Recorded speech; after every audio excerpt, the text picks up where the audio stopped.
மாரி அவர்களுக்கு என்னோட மனமார்ந்த வாழ்த்துக்கள். எனக்கு அவரோட படங்கள் ரொம்ப பிடிச்ச விஷயம்னா, ரியல் லைஃப்பில் நான் பார்த்தது, சினிமாவில் பார்க்காதது அவர் சினிமாவில் நான் பார்த்துருக்கேன். பரியரும் பெருமாளில் அந்த குடத்தில் வாய் வச்சு தண்ணி குடிச்சிட்டு ஓடிட்டே இருப்பார். இதில் கலையரசன் துண்டில் அந்த தூக்குச்செடி கட்டிட்டு போயிட்டுருப்பார். நிறைய டீட்டெயில் நான் பார்த்த லைஃப்பில் சினிமாவில் பார்க்க லைஃப் எல்லாம் இவர் பார்த்துருக்கேன். வாழை பற்றி சொன்னால் எல்லாரும் சொன்ன மாதிரி மாரியோட பெஸ்ட் இது. எல்லாரும் சூப்பராக பண்ணியிருந்தாங்க.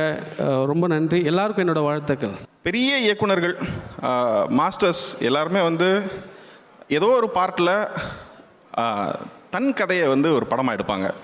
அப்படி மாதிரி இந்த படத்தில் அவருக்கு நடந்த அனுபவங்களை அவர் சட்டை உரித்து அவர் காமிச்சிருக்கிறாரு. அது எந்த ஒளிவு மறைவு இல்லாமல் அவருக்கு என்னெல்லாம் நடந்ததோ அதை அவருடைய சின்ன சின்ன புனைவுகளோடு காமிச்சிருக்கிறாரு.